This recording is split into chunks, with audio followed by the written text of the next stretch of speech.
부산항 신항 배구단지 등 자유무역지역에 농림축산물 제조 가공업체 입주가 가능해집니다. 관련 법안이 국회를 통과했는데요. 고부가 가치 창출로 항만 배구단지에 새로운 성장 동력을 마련할 수 있다는 기대가 아주 높습니다. 이 법안을 대표 발의한 최인호 더불어민주당 의원 만나보겠습니다. 의원님 안녕하십니까? 네, 안녕하세요. 예, 저 대변인 자리 내려오시고 좀 여유가 생겼는지 모르겠습니다. 네, 조금 쉬려고 했는데 또 그렇지도 않습니다. 예, 예. 자, 자유무역 지역에 대한 설명부터 좀 해보죠. 그 자유무역 지역이란 말 자체가 좀 생소하게 느껴지시는 분들도 있거든요. 이게 어떤 것이고 지금 규모와 현황은 어떤지요? 네, 자유무역 지역이라는 것은 수출 정대나 외자 유치 등을 위해서 국내에 위치하지만 관세법의 적용을 받지 않고 자유로운 제조와 무역 활동을 보장하는 지역인데요. 네. 전국에는 항만형 자유무역 지역이 약 800만 평 규모인데 예. 부산에는 약 절반인 400만 평 정도가 자유무역 지역으로 되어 있습니다. 그렇군요. 여기 이제 경제자유구역청도 이쪽에 있지 않습니까?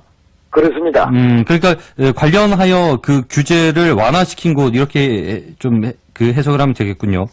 그렇습니다. 강서 명지 쪽에 구역청이 있죠. 예. 자, 그 자유무역 지역에서 그동안에는 그 농림축산물 제조 가공이 아예 금지가 돼 있었던 모양이에요? 그렇습니다. 그러면 그 업체들 입장에서는 항만으로 들여온 물품목을 이제는 바로 가공 제조를 할 수가 있게 되고, 그러면 단순 보관하고 배송만 했던 기능을 좀 벗어나게 되는 거죠. 그러면 그렇습니다. 어떻게 된 거예요? 예. 네.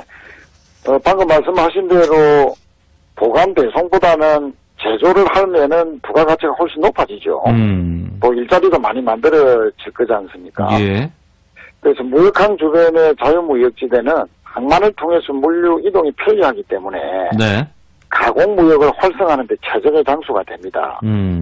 예를 들면 커피라든지 육류라든지 분유라든지 이런 그 제품의 원재료를 수입해서 자유무역 지역에서 가공을 해서 바로 수출한다면은 비용도 절감이 되고 부가가치 창출이 많이 생기겠죠. 예. 따라서 이제 일자리도 많이 생깁니다. 네. 그런데 그럼에도 불구하고 가공 과정에서 농림축산물 일부가 국내로 밀반입되면 밀수가 되면은 국내 농가에 위협이 될 수 있다 하는 우려 때문에 그동안 입주가 제한이 됐었죠.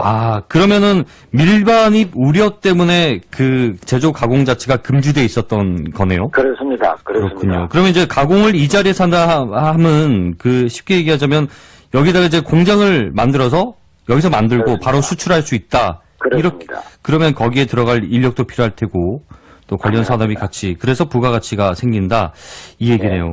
알겠습니다. 그러면 그동안에 밀반입 우려 때문에 금지가 돼 있었던 부분을 의원님께서 그 법안을 대표 발의하면서 이 법안의 그 부분이 일정 부분 해소가 됐다는 거 아닙니까? 어떤 식으로 좀 이 해소 방안을 담았는지 법안 내용부터 설명을 잠깐 해주시죠.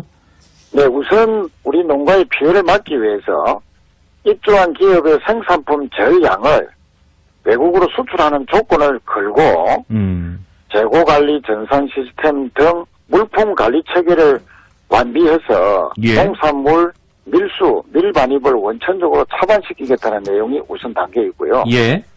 그 다음에 이제 자유무역지대에 기업이 입주하게 되면 관세법에 따라서 관세가 면제가 되고 저렴한 임대료, 토지가액의 1% 정도의 임대료만 내면 되는 그런 혜택들을 법안에 담겨놨습니다. 그렇군요. 그러니까 농업인들이 자칫하면 좀 반발할 수도 있지 않습니까? 이 밀반입에 대한 우려가 분명히 있었으니까.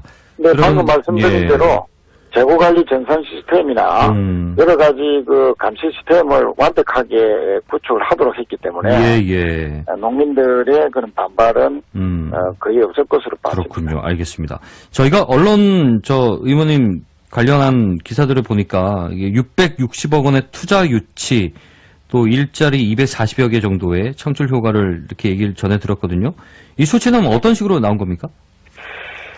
네, 그 여러 가지 이점이 있기 때문에 부산의 경우에는 이런 자유무역지대에 입주를 희망하고 있는 기업들이 그동안 있었거든요. 예. 커피나 분유, 육류 가공업체들인데 이분들이 제출한 투자 계획서를 근거로 해서 660억 원 투자에 240개 일자리인데요. 예, 예. 이제 법안이 통과됐기 때문에 앞으로 더 많은 기업들이 관심을 갖고 훨씬 더 많은 투자가 이루어질 것이다. 이렇게 기대하고 있습니다. 예. 그러면 이전에 이미 이쪽에서 좀 사업을 확장을 해보고 싶다. 이런 기업들에 대한 그 수요는 충분했던 거군요.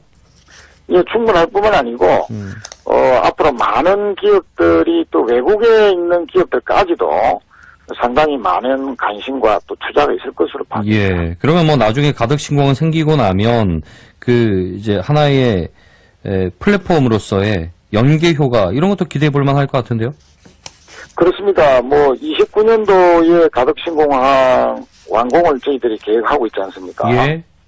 또 유라시아 철도가 개통이 된다면은 부산은 이제 항만뿐만 아니라 항공, 철도 이런 트라이포트가 완성이 돼서 동부가 복합 물류 허브로 이제 성장하게 되겠죠. 예, 예. 이런 그 가운데에 부산 신항 배후단지에서 어떤 고부가가치를 창출하는 농림축산물 가공 등의 미래 산업이 앞으로 또 첨단 소재 부품 산업과 결합이 된다면은 예, 예. 수도권 경제에 버금가는 그런 경제 중심대로 성장할 것이다. 그러네요. 저는 그렇게 생각합니다. 요즘에 뭐 항만 관련해가지고 스마트 항만 얘기 나오면서 결국은 고부가 가치를 어떻게 창출해 내느냐가 항만의 성패를 가르게 되는 거 아닙니까?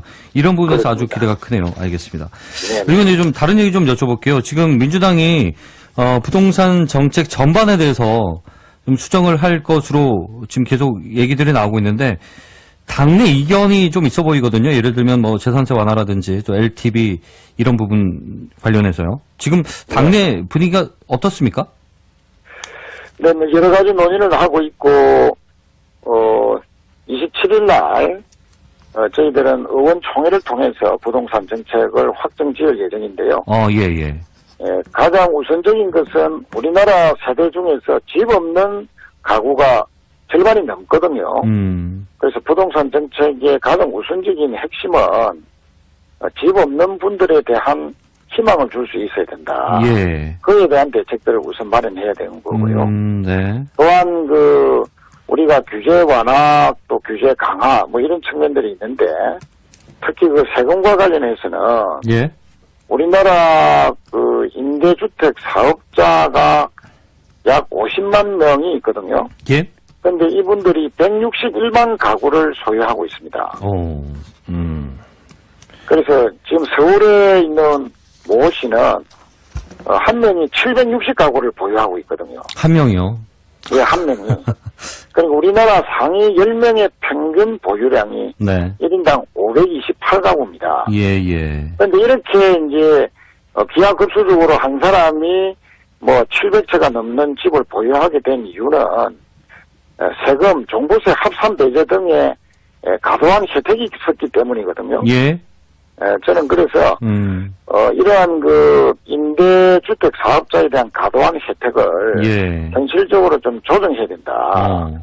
그래서 매물을 많이 내놓게 해서 공급을 가장 직접적으로 할 수 있어야 된다.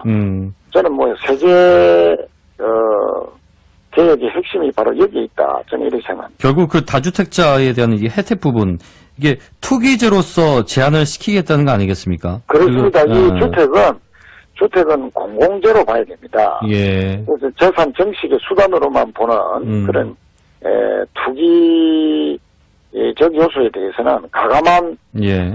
세금에 대한 강화가 있어야 된다. 이렇게 생각합니다. 예, 의원님, 그리고 송영길 대표가 계속해서 전당대회 전부터 LTV 관련해서 실수요자의 한정해서 LTV를 좀 더 완화시키겠다라는 일종의 뭐 핀셋 전략 아니겠습니까? 이 부분은 어떻게 좀 지금 돼가고 있는지요? 네, 그 부분은 이제 집 없는 사람들, 예. 특히 청년들이나 신혼부부나 직장인들에 대해서는 규제 완화, 특히 이제 부채 비율을 완화시켜주는 뭐 이런 것은 필요하다 이렇게 생각합니다. 알겠습니다. 이낙연 전 대표가 대선 선거 경선 앞두고요. 종합성안본부장으로 거론되고 있거든요. 이거는 좀 얘기가 나왔습니까? 구체적으로? 네, 뭐 지금 뭐 그런 이야기가 되고 있고요.